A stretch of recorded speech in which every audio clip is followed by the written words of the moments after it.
코로나 바이러스에 걸렸던 트럼프 대통령이 사용하면서 사람들의 관심을 끈 치료제가 있습니다. 바로 항체 치료제인데요.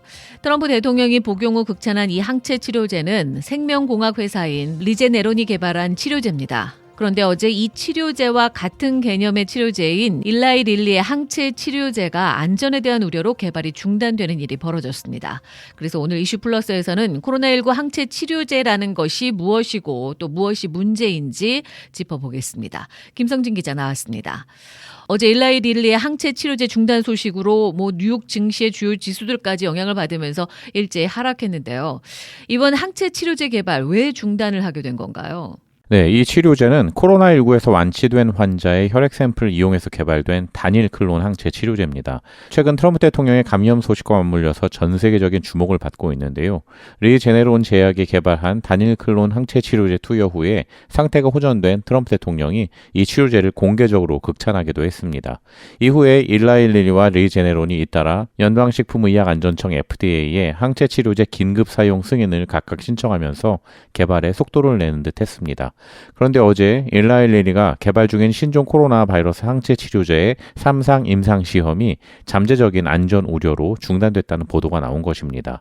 이 회사는 독립적인 안전감시위원회가 조심하는 차원에서 임상시험 등록 중단을 권고한 것으로 알고 있다고만 밝혔고 구체적으로 어떤 안전 우려가 제기된 것인지에 대해서는 밝히지 않았습니다.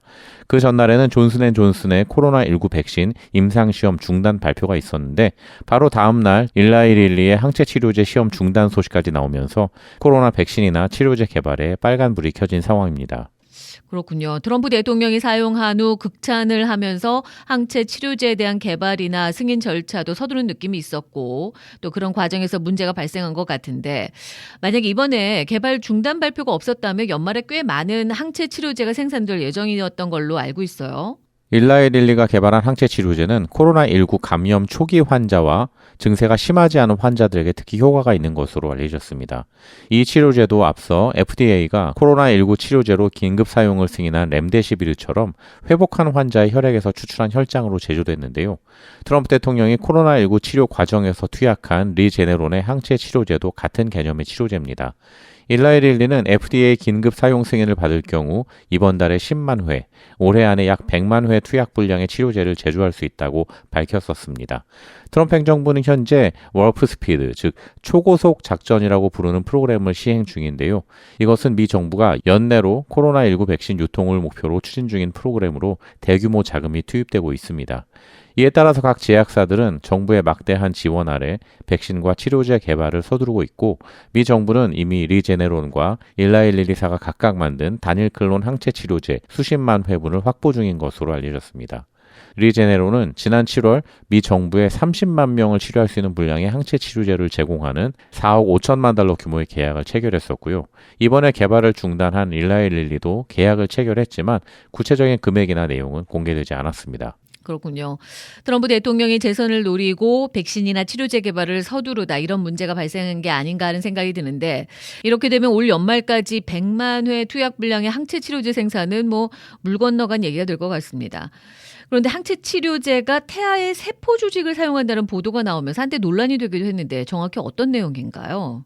네, 뉴욕타임즈가 지난 8일에 보도한 내용인데요. 트럼프 대통령이 사용했다는 리제네론의 항체 치료제가 낙태된 태아의 세포를 사용했다는 내용이었습니다.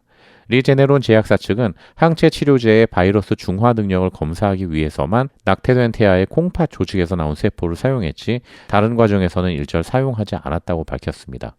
이처럼 태아의 세포는 현재 항체 치료제뿐만 아니라 백신 개발에도 사용되고 있는 것으로 알려졌는데요. 또 다른 코로나 바이러스 치료제로 알려진 렘데시비르도 태아의 세포를 일부 사용하고 있고 백신 개발을 하고 있는 모더나와 아스트라제네카 제약사들도 역시 태아 세포를 사용 중인 것으로 알려졌습니다.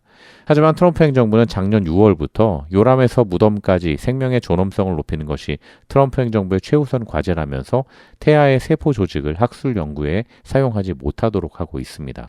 이번에 코로나 확진을 받으면서 해당 치료제를 투약받고 또 이를 극찬한 트럼프 대통령의 이런 발언과는 좀 다소 모순되는 처사라고 할 수 있습니다. 그런데 암암리에 현재 백신이나 치료제 개발에 태아의 세포가 사용되고 있다는 거고 정부도 이를 알면서도 묵인하고 있다는 거네요. 우선 발등에 떨어진 불은 끄고 보겠다는 걸로 보입니다.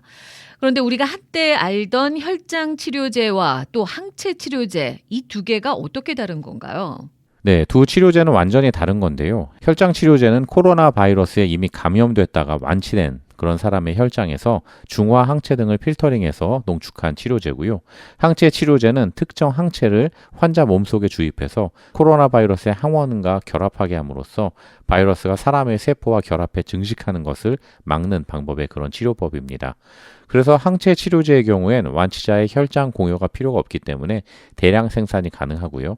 만약 개발이 완료된다면 보다 빠르고 파급력 있게 보급할 수 있을 것으로 기대됩니다. 그렇군요. 혈장을 구한다는 게 쉽지 않으니까 항체 치료제 개발 쪽으로 제약사들이 나서고 있는 거군요. 그런데 최근에 일부 대학생들이 이 혈장을 팔려고 일부러 코로나 바이러스에 걸린다는 보도가 있었어요. 네, 몰몬교 대학인 브리검 영대 아이다호 캠퍼스의 일부 학생들이 혈장이 코로나19 치료에 사용되면서 혈장 제공을 통해 돈을 벌려는 목적으로 일부러 감염에 노출되는 행위를 하고 있다는 소문이 돌았었습니다.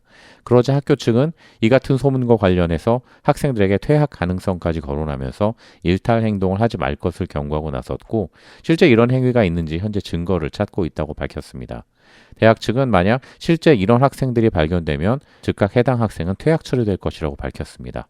현재 코로나19에 공식적으로 감염된 브리검영 대학의 학생은 109명이고 교직원은 22명에 이르는 것으로 알려졌습니다. 아무리 돈을 버는 것도 중요하겠지만 일부러 자신을 감염시킨다는 거는 자신은 물론이고 주변 사람들을 위험에 빠뜨리는 행위인데 정말 위험한 생각인 것 같습니다.